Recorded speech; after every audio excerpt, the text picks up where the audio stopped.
Welcome to Housing Developments. I'm Jim Tobin. And I'm Paul Lopez. Yeah, on the road together, which is nice. Yeah. It's really nice. So here in Salt Lake City for the NAHB Annual Association Management Conference with over 200 of our favorite state and local EOs. That's right. It's good energy, right? Really good energy. Yeah, record crowd. It's been a lot of fun. Just visiting and networking and attending some of the sessions. This is a real opportunity for NAHB to offer that kind of continuing education to our EOs. One thing, to be association managers, but also association managers for the home building industry. So it's been really great. So the other thing that I like about it, it's a younger crowd. I mean, we've been going to this for almost decades now, right? Yep. Younger, energized, and a lot of people not only bringing EOs but EO and staff. That's right. Right, kind of showing that commitment, to the association, which I think is great. And we had this year we had a half day pre-con session on government affairs. So I travel all over the place, and I hear more and more of our associations are needing to get involved in the government affairs and advocacy side to fight the issues that every HBA and all the builders are fighting. And so it's we added some content this year, and it's been well received, and I could see us moving forward with really a track on government affairs. Yeah, just the need for it. Excellent. Yeah. So again, kudos to the staff, right? Melissa Voorhees and her team. I mean, they've done a stellar job. Mike Davey and Caroline Fabacher did it's been a great. The Rachels. I mean, we can kind of go on and on about this, but just to show you that it's a group event.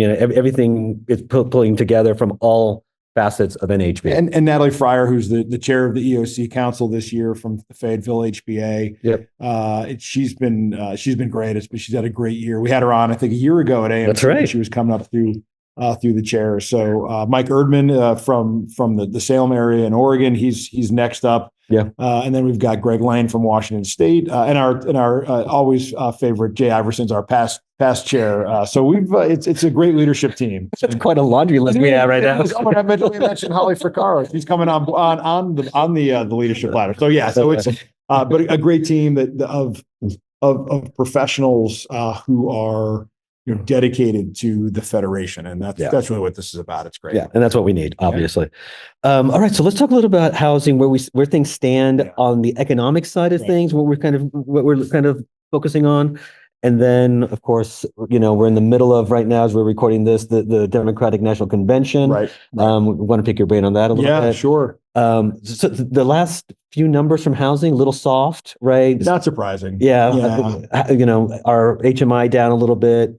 Starts down a bit, sales, continue to be soft, but we're kind of in this weird purgatory period, right? That's a great way to put it. I love it. That's perfect. So it's like there's this collective breath holding by buyers out there, right? Clearly interest rates are still too high for the existing market to come back in full force. But coming down a bit, which is coming back. I think we got to about 6.5%, right? Off the 7% highs we had just a month or two ago. Right. And so as I've been traveling around, I was in Michigan last week at their summer convention, and talking to the members out there, buyers are trying to time the market a little bit. They don't want to lock in a rate and then find a week later they drop a quarter point. So that's one. Two, there really is this pent up. I'm trying to how to put it. Just they're worried about the election. They're not sure who's going to win. Right. It's a lot of uncertainty. It is a lot of uncertainty. That's the right word I was looking for. A lot of uncertainty. And so they're just kind of waiting. And that's really kind of real frozen even our side of the market, where new homes have really been moving at a pretty brisk pace. People are just, and the economy still feels kind of funky, right? Yeah. They're waiting for the next rate cut. Everybody's like, oh, there's gonna be a rate cut in September. Yeah. Certainly think there's going to be one in December, but it's just we're stuck. Purgatory is such a great way to put it. Yeah. So the Fed meets in a couple of days. They're in Jackson Hole right now. Yep. So we'll get some indication of where they're leaning towards. Looks like the job market has been softer than initially thought of. I mean, I think it's like 800,000 jobs. They just wiped out this morning based on corrections. So it's an interesting time, right? Yeah. But we're still on track. It looks like we're still going to be solid in regards to when the rates go down, and we do now feel that they are going to be going down. Right. things will get better. Demand, we know our members are telling us the demand is there. Right. It's just a question of when they want to pull the trigger. Yeah, and you can never time any market, let alone the mortgage rates. But I think it should, if the Fed really does cut rates in September, and I am dubious on that because of the political ramifications. I think cutting, and Rob Dietz and I go back and forth on this. It wouldn't surprise me if the Feds find some funky numbers to hold, because if they cut even a quarter point, you're going to give one candidate over another the ability to say, see, the economy is getting better. Right. And so and we've talked about that too, right? Like the Fed's out there on their own, right? Do they just stay the course and be like, hey, we're going to do what we want to do? Or they want to your point just now, start making like, oh, here's a political, a political statement that may help one side or the other. Just hold rates. I mean, it helps both sides. If they hold, it helps Trump. If they actually do cut, it's going to help Harris. But I'm yes, they're independent. You hope they are, but the old politician in my head says, I'm not. So wouldn't be surprised if they do, but I'm just saying, wouldn't be surprised if they don't. On one hand, I know. On one hand, right? Yeah. So before we start moving into the politics, which are something that we talked about lumber, right? We're worried that as housing, starts firing up again in all its cylinders, that lumber might be one of the things that pushes up. Right. And all of a sudden, the Biden administration almost doubles the Canadian lumber tariff. Again, not surprising. This is the problem when you don't have a managed trade agreement like we've had, and this has been. The trade agreement with Canada, the softwood lumber agreement, expired under the last year of the Obama administration. Trump didn't do anything, and his Commerce Department put tariffs on. Yeah. Biden administration did the same thing, and so we're just in this. We're in this phase where the Commerce Department does investigations. I think this might be, the fifth one, maybe it's even the sixth one at this point. Right. And so I guess I'm not surprised. It was a scheduled thing, but it was bad timing really and almost doubling from 8.05% to 14.5. Like that's no joke. Yeah. It's so, but again, I think as we get going and as rates start cutting, you get cut, we move into next year. A year from now, we should have had several rate cuts under our belts. The market should be starting to move. And it's like we said, we're worried about lumber going up. The domestic lumber producers, we know they're curtailing production, so they're going to be slow to catch up, which means prices are going to go up. And then you layer on these tariffs, and we don't need it. Yeah. Oh, okay. Well, we're in the politics zone now, so let's stay there. It's been a couple of weeks, like we talked about, since we've spoken. Vacations and travel and everything else. We did talk about Kamala Harris taking over the main seat. But she chose an interesting vice president. I think not the dark horse per se, but definitely not the front runner. Yeah, Tim Walz from Minnesota. I agree. Interesting. And there's a lot of, he's like America's grandfather. He's a coach. All this kind of stuff. Interesting pick. I would have put my money on Josh Shapiro, the governor of Pennsylvania, but there was this pretty aggressive 2-week campaign against him. Pretty interesting to watch. It was just interesting that they took him out. I mean, no two ways about it. They worked hard to take out Josh Shapiro. So some of the other governors were obviously mentioned and vetted, but interesting pick. All the press was that she just got along with this person, and that's okay. I mean, I still think this election, you know who you're voting for, and it's not the vice presidents. I don't think J.D. Vance brings much to the Trump ticket. I don't think Tim Walz brings much to the Harris ticket. People are going to vote for them. They're going to pull the lever based on Kamala Harris or Donald Trump. Right. But he's a good attack dog, right? Going into it, he was showing that he had the teeth to go in there, and like you said, right, he's the grandfather of America, the American grandfather, whatever, who has a little bit of bite to him. Yeah, that's right. Yeah, I mean, it was kind of like, okay, that's fine. Yeah, that's more interesting though is that Harris sent out a fairly, I don't want to say robust, that's too strong of a word, but a comprehensive housing plan that kind of gives you guidance as to where she's going. Yeah, I know there's been this lack of we know that housing is a top issue on the minds of American voters. That neither campaign had put out some real flesh. Now Harris's campaign is brand new. I mean, let's be clear. She's only been really doing this for a month, and And so, yeah, so she put out her economic plan, announced it in North Carolina last week. I was thrilled to see it. I may not agree with all of it, and there's something in there to like for everybody. But the fact that she was talking about housing, but more importantly, talking about more housing supply, and that's the way we are actually going to help the housing crisis. There's some demand side thing. We don't need any more demand side thing. We don't need. She proposed a first-time home buyer tax credit.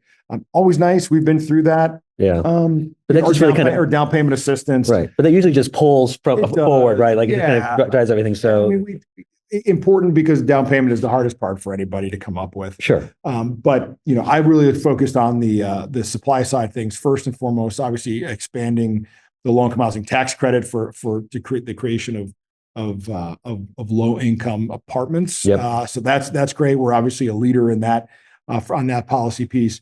But then actually talk about a tax credit for home builders who build for first-time home buyers. So really interesting that she thinks that can spur that part of the market. What I haven't liked is some of the commentary has been, well, builders can't make a profit in the first-time home buyer space, and that's why they need a credit. Yeah, that's not what this is about. It's builders. When I talk to them, they can't build for first-time home buyers because lots are too expensive, regulations are too high, material prices are too high, lending is too high. Yeah.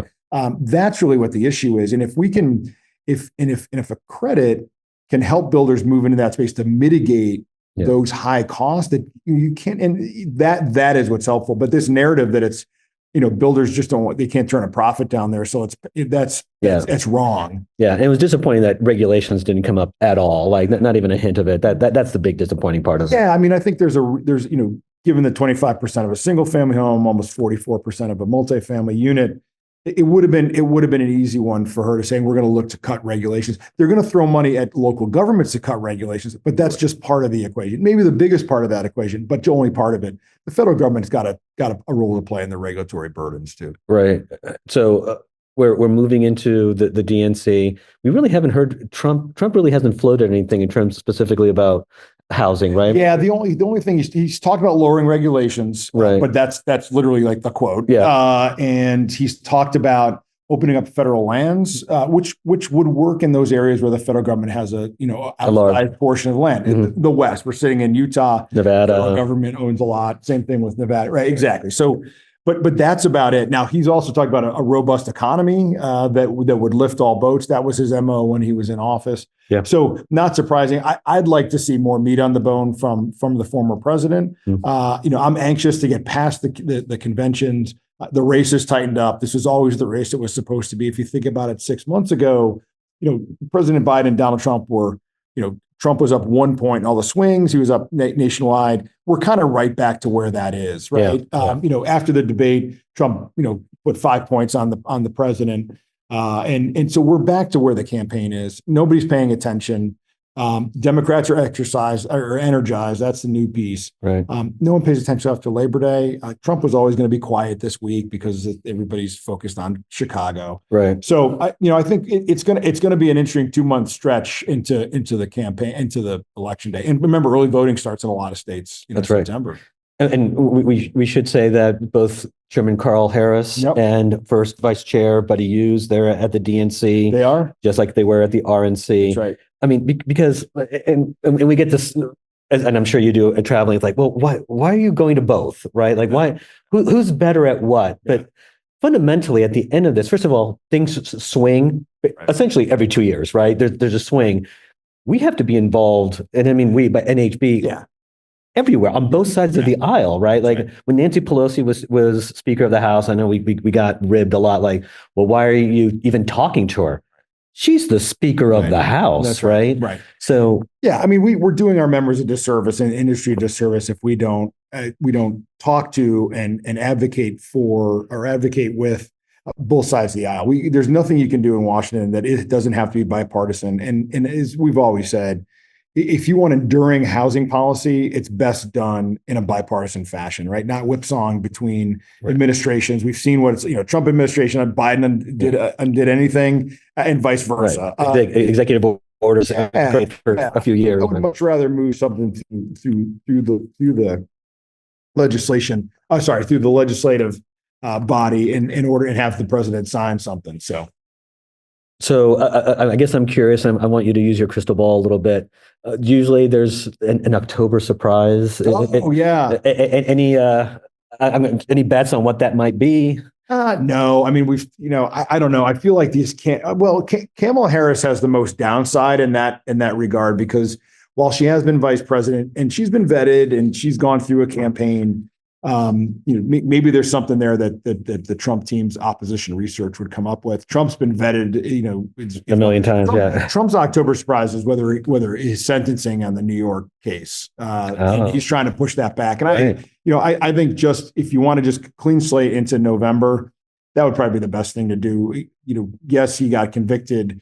Yes, the sentence is coming, but in this case, it seems like let's let these two hammer it on the campaign trail. Let's not hang anything over their heads. Right. So that's my only thought. I think they're just well vetted, but.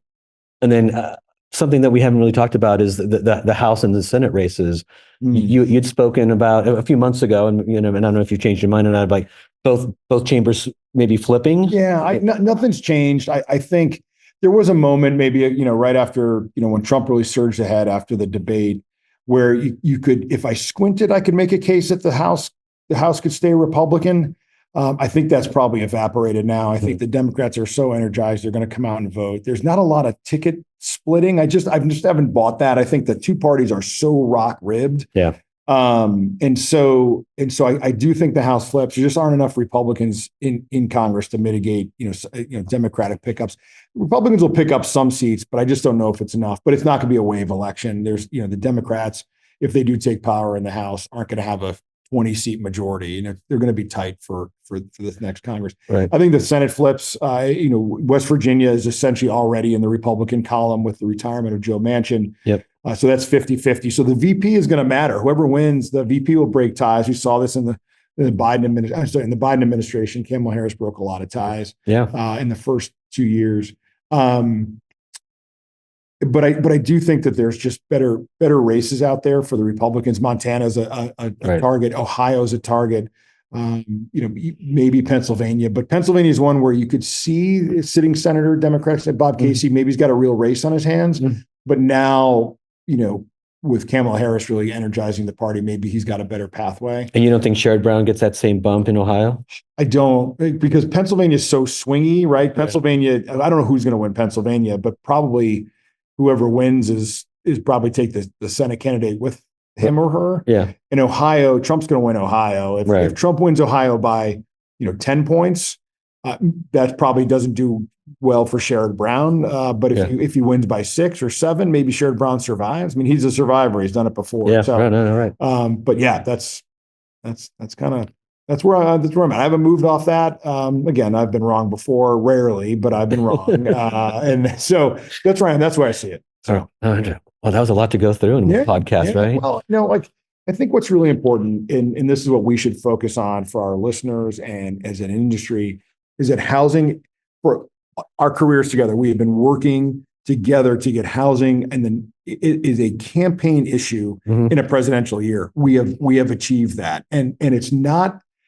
Yes, it's because of the good work we're doing, but it's because they finally broke housing in this country, right? It's so expensive, right? And that's really what it is, and that people can't afford to live in the communities that they want to live in. Kids can't afford to stay in communities where they grew up or states where they grew up. Right. But to have the two candidates talking about housing in any capacity is excellent. And I want people to go to the polls and vote on housing and pick the right candidate they think is going to fix the housing crisis. And so it's pretty gratifying. Yeah, no, excellent. That's absolutely right.